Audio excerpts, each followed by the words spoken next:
Ce qui se passe actuellement au Pakistan est dramatique. Depuis août 2023, les populations chrétiennes sont violemment prises à partie par certains musulmans qui incendient leurs habitations, leurs églises et saccagent même leurs cimetières. Tout ça pourquoi? Tout ça parce qu'une famille chrétienne aurait blasphémé le Coran, aurait blasphémé l'islam. Il faut dire aussi que cette problématique de la grande sévérité vis-à-vis du blasphème au Pakistan, elle est majeure, elle est même inscrite dans les institutions du pays. Et donc aujourd'hui, je vous propose qu'on fasse une petite revue de l'actualité de ce qui se passe au Pakistan. Et en parallèle, je vais aussi vous parler de la création de mon tout nouveau programme Invulnérable, dans lequel on va notamment répondre à cette question du blasphème avec une approche à la fois comment est défini le blasphème dans les textes religieux et comment il s'est matérialisé dans l'histoire arabo-musulmane. Et donc, sur ce, je vous propose qu'on aille voir directement ce qui se passe actuellement au Pakistan derrière mon écran. Donc voilà un petit peu ce qui se passe actuellement au Pakistan. Alors vous le voyez ici, donc des personnes qui disent d'arrêter de brûler les églises, d'arrêter la violence. Alors comment tout ça a commencé? Donc vous voyez, on était le 16 août 2023. Ça a commencé apparemment, de ce que j'ai compris, que finalement une famille aurait été, vous le voyez ici, une famille chrétienne aurait été accusée de blasphème, notamment je pense à travers une blasphème du point de vue du Coran, voilà, desecrating the Quran. Et donc voilà. Donc ça a commencé comme ça, et au Pakistan, en fait, vous allez voir par la suite, il y a eu beaucoup de problèmes vis-à-vis de ça. Et donc, certains musulmans pakistanais se sont pris violemment aux chrétiens, donc ils ont brûlé des églises.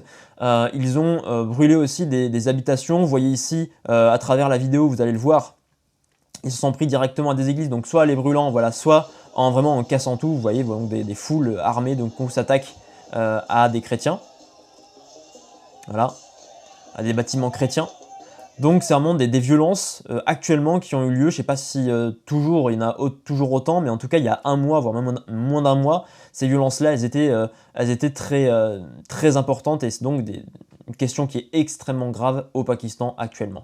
On le voit aussi, par exemple là vous voyez l'intérieur de l'église, vous voyez ça a été brûlé l'église, Jaranwala, je ne sais pas trop où ça se situe, en tout cas ça se situe là-bas, donc au Pakistan.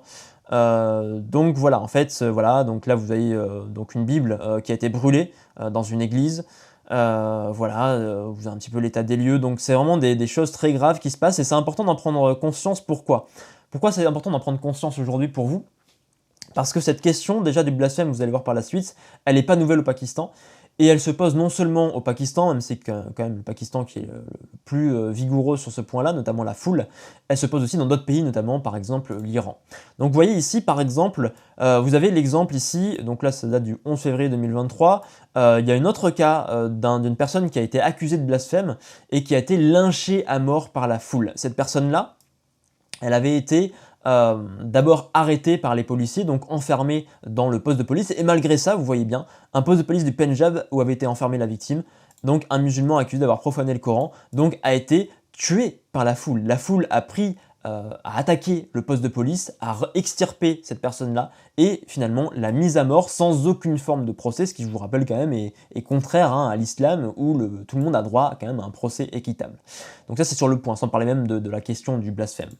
Mais ça, encore une fois, je vous dis, c'est pas récent. Là, on est en 2023, mais regardez, vous avez ici ce qui s'est passé, là c'est le 5, mais ça s'est passé le 3 décembre 2021, vous avez le lynchage d'un directeur d'usine accusé de blasphème. Donc accusé de blasphème parce qu'il aurait enlevé des affiches religieuses, ou il aurait enlevé une affiche du prophète Mohammed, quelque chose comme ça. Et donc il y avait des suspicions de blasphème qui se sont répandues au Pakistan. Et cet homme-là, en fait, il a été pris à partie par certains musulmans pakistanais. Ces personnes-là l'ont battu à mort. Et puis ces personnes-là ont brûlé son corps.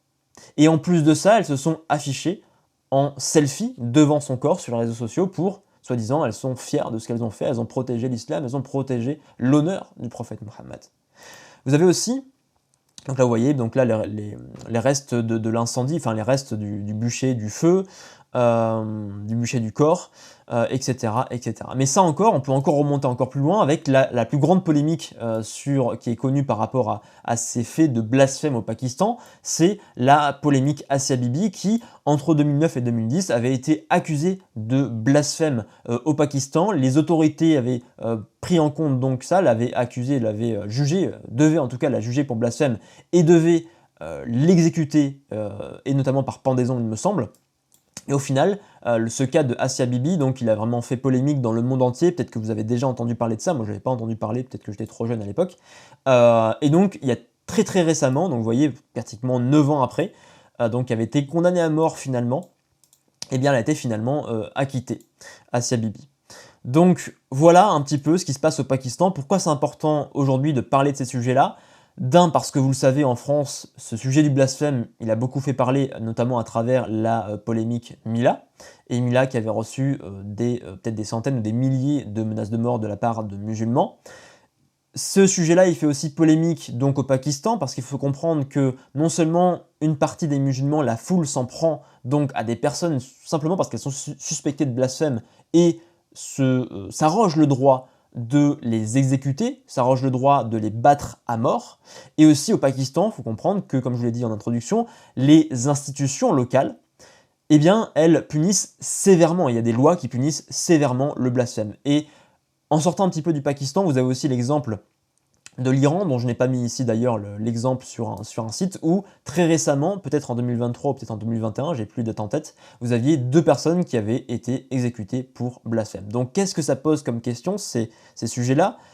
Ça pose surtout la question de comment le blasphème est défini dans les textes religieux de l'islam, et comment on a pu arriver à cette idée que une personne qui blasphème devait être condamnée à mort. Est-ce que c'est marqué dans le Coran? Est-ce que c'est marqué dans la tradition prophétique?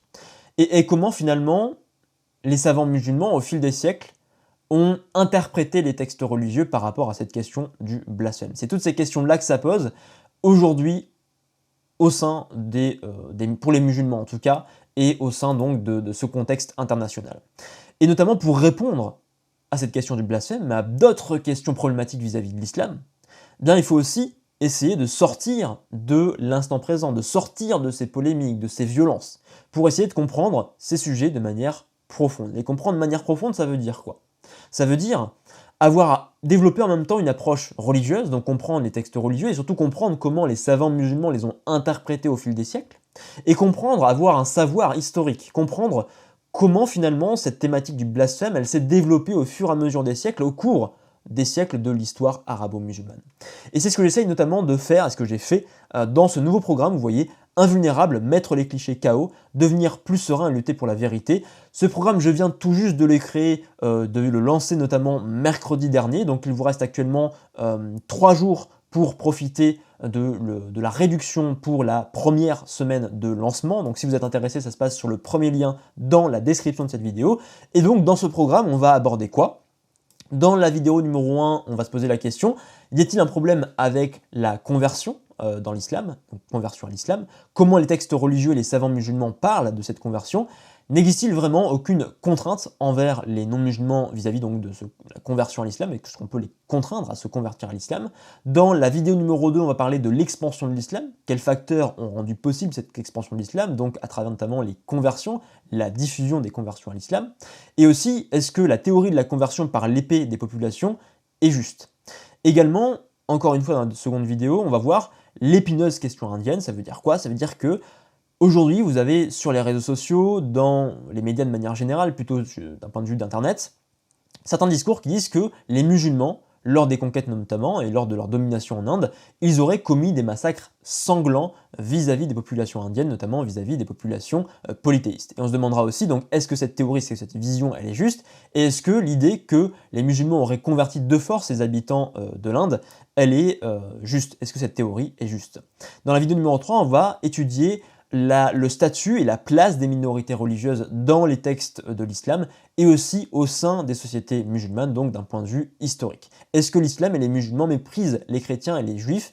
Les considèrent-ils comme des citoyens de seconde zone? Vous savez, bien souvent, on parle de dimitude. Dans la vidéo numéro 4, on va aborder donc ce sujet. D'abord le discours sur l'apostasie, le discours des textes religieux, le discours des savants musulmans au fil des siècles, et aussi les discours par rapport au blasphème.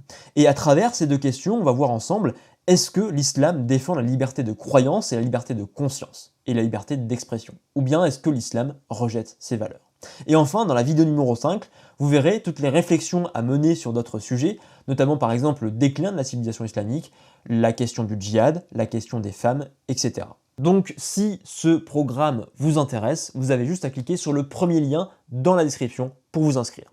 En sachant également que ce programme, déjà, il vous appartient à vie. Ça veut dire quoi? Vous pouvez organiser tranquillement, comme vous le souhaitez, votre session de visionnage. Si vous voulez visionner ce contenu dans un mois ou dans un an, il n'y a aucun problème.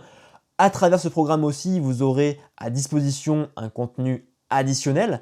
Donc déjà, chaque vidéo aura un résumé en fichier texte. Vous aurez aussi accès à chaque audio téléchargeable des vidéos, donc vous pourrez les écouter n'importe où et même sans connexion Internet. Vous aurez aussi accès à toutes les références, les livres et les ouvrages sur lesquels je me suis appuyé pour créer ce programme.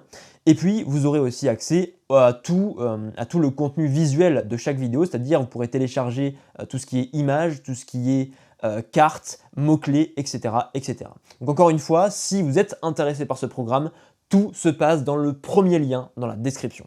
Sur ce, on se retrouve donc dans la prochaine vidéo. Et pour les premiers inscrits, on se retrouve bien sûr sur la première vidéo du programme.